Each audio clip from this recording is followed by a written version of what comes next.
৯৯% লোকই জানে না হেয়ার গ্রোথের এই সিক্রেট রেমেডি। আজকে আমি তোমাদেরকে বলবো হেয়ার গ্রোথের এই সিক্রেট রেমেডি, যেটার ফলে তোমার একদম টাক পড়ে যাওয়া স্ক্যাল্পে নতুন চুল গজাবে, একেবারে রুক্ষ শুষ্ক চুল সিল্কি স্মুথ হবে। এক জায়গায় আটকে আছে তোমার হেয়ার গ্রোথ, সেখান থেকে তোমার হেয়ার গ্রোথ নেবে, তোমার বেনি মোটা হবে, তোমার চুল লম্বা ঘন হতে শুরু করবে। তুমি প্রথম দিন থেকে ফারাক বুঝতে পারবে, তোমার চুলে অনেকটাই পরিবর্তন আসবে তোমার প্রথম দিনের ইউজেই। হ্যাঁ বন্ধুরা, তোমরা চুল লম্বা ঘন এক মুহূর্তের মধ্যেই করে ফেলতে পারবে যদি এই রেমেডিকে ট্রাই করতে শুরু করো। যখনই তুমি হেড ওয়াশ করছো তার আগে যদি এই রেমেডি ট্রাই করে দেখো, তাহলে তোমার চুল লম্বা ঘন হতে শুরু করবে। এর জন্য আমরা নিয়ে নেব চা পাতা।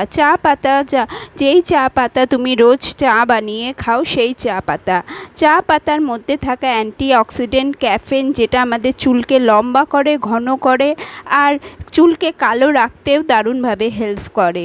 আমি নিয়ে নিলাম 1 চামচ চা পাতা। বন্ধুরা, চা পাতা কিন্তু ডিএসটি ব্লকার, যেটা আমাদের ডিএসটির কারণে যে চুল পড়ে যায় সেটাকে বন্ধ করতে চা পাতা কিন্তু অনবদ্য। এরপর আমি নিয়ে নিচ্ছি একটা পেঁয়াজ। বন্ধুরা, এরকম লাল রঙের পেঁয়াজ নিয়ে নেবে। এই পেঁয়াজের মধ্যে কিন্তু সালফার ভরপুর মাত্রায় থাকে। সালফার আমাদের স্ক্যাল্পে কোলাজিনকে বুস্ট করে, যার ফলে আমাদের টাক পড়ে যাওয়া মাথাতেও কিন্তু নতুন চুল গজাতে হেল্প হয়। এরপর আমি 1 চামচ চালকে, যেই চাল দিয়ে ভাত খাও সেই চালকে ধুয়ে রেখে দিয়েছি, এই 1 চামচ চালকে তুমি এর মধ্যে দিয়ে দাও। চালের মধ্যে থাকা ইনোসিটাল, যেটা একটা পাওয়ারফুল কার্বোহাইড্রেট, যেটা আমাদের চুলকে শক্তি যোগায়, চুলকে ঘন করে, মজবুত করে। এর মধ্যে অ্যামিনো অ্যাসিড থাকে, যেটা আমাদের চুল যে ভেঙে পড়ে, ঝরে পড়ে, সেটাকে আটকাতে হেল্প করে। এছাড়াও এর মধ্যে থাকা খনিজ আয়রন, যেটা আমাদের স্ক্যাল্পে রক্ত সঞ্চালনকে বাড়িয়ে তোলে, যার ফলে আমাদের চুল পড়া বন্ধ হয়, চুল ঘন হয়, মজবুত হয়। এই 3টে জিনিসকে তুমি জলে ভিজিয়ে রেখে দাও 2 ঘন্টার জন্য। 2 ঘন্টার জন্য এদের যা যা পুষ্টিগুণ আছে, সব কটা ইনগ্রিডিয়েন্টের যা যা পুষ্টিগুণ আছে এই জলের মধ্যে চলে আসবে। বন্ধুরা, এটাকে আমাদের ফোটাতেও হবে না, কিচ্ছু করতে হবে না, জাস্ট তুমি ভিজিয়ে 2 থেকে 3 ঘন্টা রেখে দাও। যাদের কাছে বেশি সময় আছে তারা চাইলে সারা রাতভরও রেখে দিতে পারো। এর ফলে কি হবে, এদের যা যা পুষ্টিগুণ আরও বেশি মাত্রায় চলে আসবে। যাদের সময় নেই তারা অন্তত 2 ঘন্টা এটাকে ভিজিয়ে রেখে দাও। এই যে রেসিডিউটা রয়ে গেল, যে পেঁয়াজ, চা পাতা, এগুলোকে চাইলে তোমরা আরেকবার ভিজিয়ে রাখো।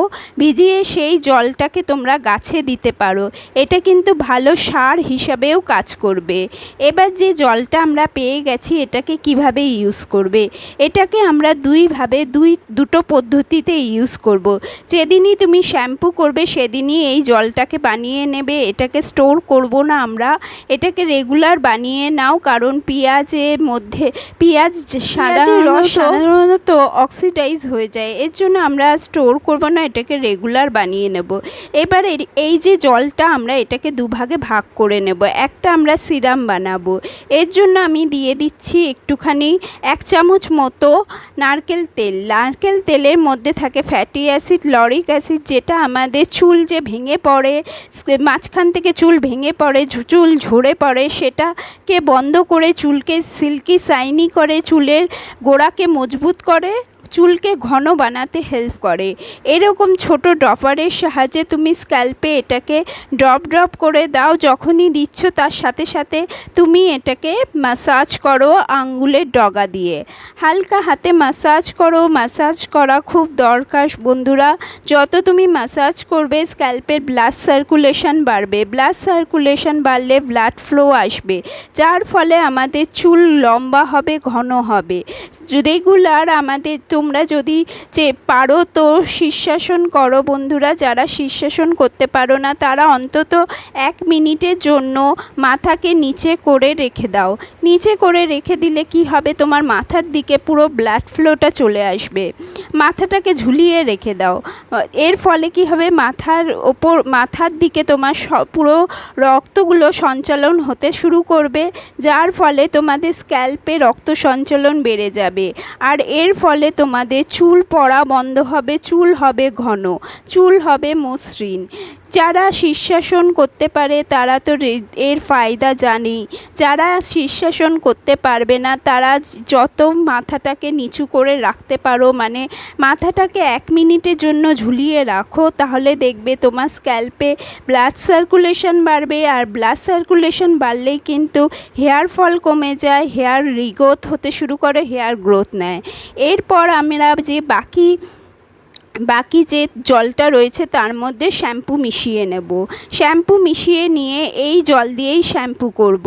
শ্যাম্পুর যে কেমিক্যাল থাকে সেই কেমিক্যাল কিন্তু এই জলের সাহায্যে যদি তুমি মিশিয়ে লাগাও তাহলে সেই কেমিক্যালগুলো নষ্ট হয়ে যায়, চুল পড়া কমে যায়, চুল হয় সিল্কি স্মুথ। এই জল তোমাদের চুলকে মসৃণ করবে, ঘন করবে।